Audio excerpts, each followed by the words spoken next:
Audio Jungle.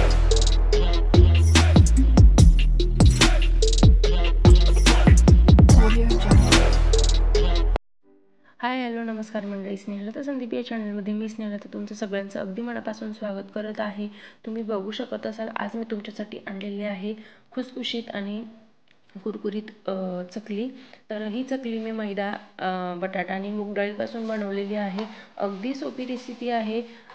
चकली अजिबात वातड होत नाही, कडक होत नाही, अगदी सुंदर होते, तेलकटसुद्धा होत नाही, चविष्ट आहे एकदम. तर रेसिपी शेवटपर्यंत नक्की बघा. तुम्हाला रेसिपी कशी वाटते मला कमेंट बॉक्समध्ये नक्की सांगा आणि व्हिडिओ शेवटपर्यंत बघा. तुम्ही ते बघू शकत असाल अगदी कुरकुरीत झालेली आहे. तर चला तर बघूया, व्हिडिओ कंटिन्यू करते. व्हिडिओ शेवटपर्यंत नक्की बघा. चॅनलवर नवीन असेल तर चॅनलला सबस्क्राईब करा. तर मी असा मोठा कुकरचा डबा घेतलेला आहे, त्यात असा रुमाल टाकून घ्यायचा पातळ कोणता तरी, आणि त्यात मी साधारण 3 पाव किलो इतका मैदा घेतलेला आहे. 3 पाव किलोच मैदा घेतलेला आहे आणि त्यात मी पाव किलोपेक्षा थोडीशी कमी मूग डाळ टाकणार आहे आणि छोटे छोटे 2 बटाटे घेणार आहे. तर मी हा मैदा असा घेतलेला आहे आणि तुम्ही प्रॉपर त्याची पोटली बांधून घेणार आहे, म्हणजे पोटली करून घेणार आहे. बघू शकत असाल तुम्ही इथे असं बांधून घेणार आहे व्यवस्थित. आणि या डब्यामध्ये आपल्याला काही पाणी वगैरे नाही टाकायचं आहे. मूग डाळ, बटाटा आणि मैदा मी एकदाच कुकरच्या डब्यामध्ये लावणार आहे. तुम्हाला जर असं जमणार नसेल तर तुम्ही एक एक सुद्धा करून घेऊ शकतात.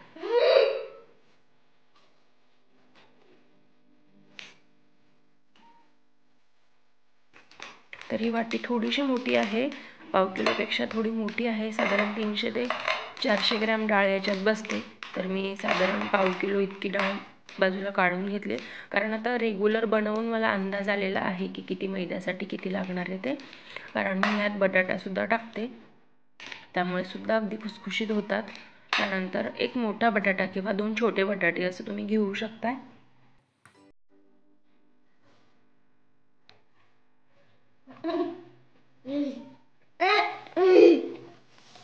तर मी कुकरच्या तळात थोडंसं पाणी टाकलेलं आहे. तुमच्याकडे जर या पद्धतीची जाळी असेल तर ते ठेवून घ्या. त्यावरती मूग डाळ मी स्वच्छ 2 पाण्याने धुवून घेतलेली आहे, त्याच्यात लागेल तितकं पाणी टाकून ते ठेवून घेतले. त्यानंतर मैदा ठेवला आणि 2 बटाटे साईडला टाकून घेतले, म्हणजे एकाच कुकरमध्ये तिन्ही पदार्थ आपले उकडून होतात आणि आपला गॅसही वाचतो. तर साधारण 3 ते 4 शिट्ट्या मी करून घेतलेल्या आहेत. त्यानंतर तुम्ही बघू शकता मूग डाळ अगदी व्यवस्थित शिजलेली आहे, बटाटा उकडलेला आहे व्यवस्थित आणि मैदासुद्धा खूप छान झालेला आहे. तर मैदा खूप कडक झालेला असतो, त्याच्या गाठी झालेल्या असतात आणि त्यामुळे मग तो मी पुरणाच्या गाळणीने अगदी बारीक गाळून घेणार आहे. यात मी छोट्या छोट्या टिप्ससुद्धा सांगितलेल्या आहेत, शेवटपर्यंत व्हिडिओ नक्की बघा.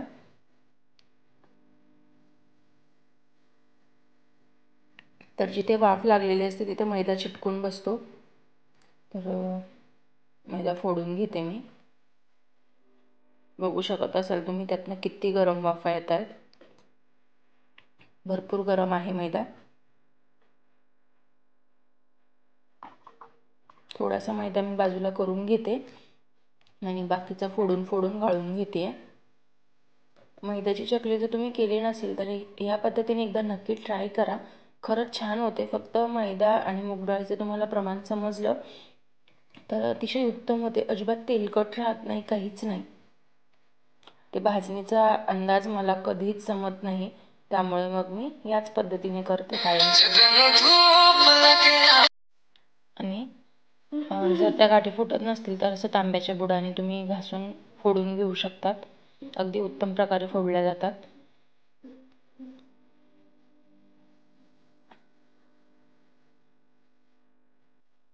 तर मी मैदा सगळा फोडून घेतलेला आहे, गाळून घेतलेला आहे. आता त्यात मी अर्धा चकली मसाला टाकणार आहे. मी यात अर्धा चमचा हळद टाकून घेतलेली आहे. अर्धे चकली मसाल्याची पुडी टाकलेली आहे मी. त्यानंतर थोडेसे तीळ टाकलेत. त्यानंतर परत मी थोडंसं अर्धा चमचा इतकं लाल तिखट टाकते, चवीपुरता मीठ. यात मोहन वगैरे टाकण्याची गरज नसते. मी यात अर्धा चमचा हळद सुद्धा टाकून घेतलेली आहे. आता मूग डाळ टाकून घेते. साधारण एवढं पीठ माझं या मूग डाळीमध्येच मिक्स केलं गेलं होतं. पण तुम्हाला जर अजून पिठात पाण्याची गरज वाटत असेल तर तुम्ही टाकून घेऊ शकतात. पण या मूग डाळीच्या याच्यातच माझं पीठ भाजलं गेलं. फक्त थोडासा शिपका मारून घेतला होता मी पाण्याचा, बाकी ओके होतं.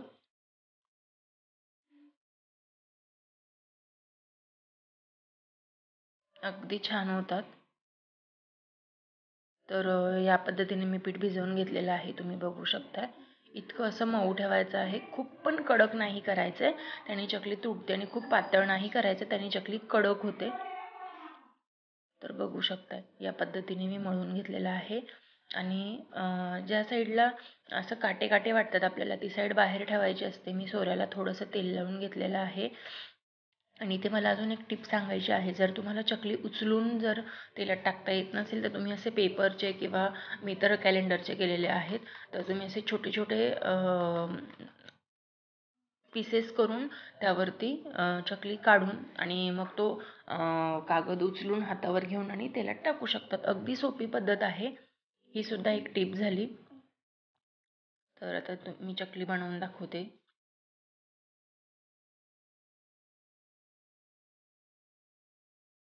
तर बघा या पद्धतीने झाली. अतिशय उत्तम चकली झालेली आहे. कुठेच तुटलेली नाही आहे. काटे अतिशय व्यवस्थित आलेले आहेत. आणि पीठसुद्धा अगदी उत्तम झालेलं आहे. चकलीच्या पिठाला काटे आले म्हणजे तुमची चकलीचं पीठ अगदी उत्तम भिजवलेलं आहे तुम्ही. बघू शकताय अगदी सुंदर. आता याच पद्धतीने मी सगळ्या चकल्या बनवून घेते. म्हणजे सगळ्या म्हणजे साधारण मी 8 पीस केलेले आहेत कॅलेंडरच्या याचे. तर मी ते तेवढे बनवून मी तेल तापत ठेवलेलं आहे.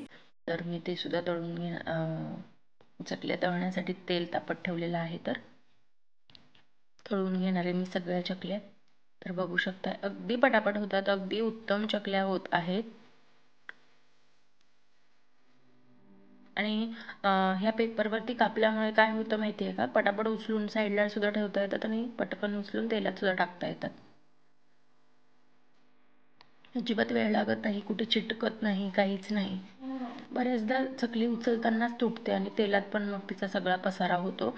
मग त्यापेक्षा ही पद्धत तुम्ही वापरा. अतिशय उत्तम आहे आणि सोपी सुद्धा आहे. तर या पद्धतीने मी चकल्या करून घेतलेल्या आहेत. आता तेल तापवलेलं आहे. त्यानंतर तेलात मी अगदी छोटासा पीठ टाकून बघणार आहे. आता ते तरंगतंय वरती. तर आपलं तेल तापलेलं आहे व्यवस्थित. मीडियम फ्लेमवरतीच ठेवायचं आहे. जर तुम्ही हाय फ्लेमवरती ठेवलं तर वरची चकली भाजली जाते आणि आतमध्ये कच्चीच राहते आणि चकली नंतर मऊ पडण्याची शक्यता असते. तर त्यामुळे आधी चकली मीडियम फ्लेमवरतीच तळून घ्या. त्यानंतर साधारण 1 ते 2 मिनटं चकली अजिबात हलवू नका, कारण चकली मऊ असते तोपर्यंत ती आपण पलटायला गेलो की चकली तुटते. चकली तुटण्याचं हे सुद्धा एक कारण असतं. साधारण 1 ते 1.5 मिनटानंतर मी चकली पलटून घेतलेली आहे. चकली छान कडक झालेली आहे आता. आणि मैद्याची चकली फारशी असं लाल लाल होत नाही, पिवळसरच राहते, कारण मैदा पूर्ण पांढरा असतो आणि आपण यात वेगळा असा कोणता कलर वापरलेला नसतो किंवा काही भाजलेलंही नसतं. त्यामुळे असा फक्त ऑरेंज कलरच राहतो चकलीचा, पण चविष्ट असते एकदम. तर तुम्ही बघू शकता शेवटपर्यंत चकली अजिबात तुटलेली नाही आहे किंवा त्याचं बघू शकता खूप छान झालेले आहे. वाकत सुद्धा नाही आहे, म्हणजे चकली कुरकुरीत झालेली आहे आपली. तर मी सांगितलेल्या टिप्स तुम्ही नक्की फॉलो करा. बघू शकताय अतिशय उत्तम चकली झालेली आहे. बघू शकता या पद्धतीने काढून घेते मी आणि त्यानंतर टाकते. अगदी सोपी आहे. तर मी या सगळ्या चकल्या तळून घेते आणि त्यानंतर भेटू मग आपण. तुम्हाला रेसिपी कशी वाटली मला नक्की सांगा. तुम्ही चॅनलवर नवीन असेल तर चॅनलला सबस्क्राईब नक्की करा.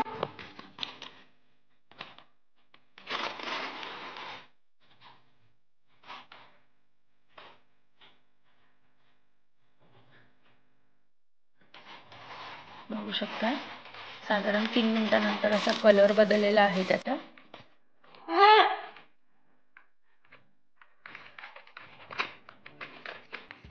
बघू शकताय अगदी कुरकुरीत झालेली आहे चकली, अगदी मस्त झालेली आहे. आणि एकही चकली अजिबात तुटलेली नाहीये किंवा वातड होण्यासारखी नाहीये. मी सगळी बघू शकताय तेलकट सुद्धा नाहीये अजिबात.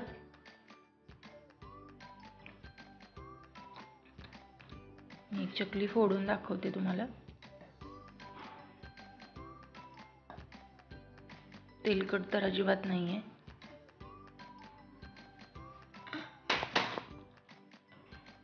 तर तुम्हाला आजची आपली रेसिपी कशी वाटली आहे मला कमेंट बॉक्समध्ये नक्की सांगा. तुम्हाला जर रेसिपी आवडली असेल तर एकदा नक्की ट्राय करा.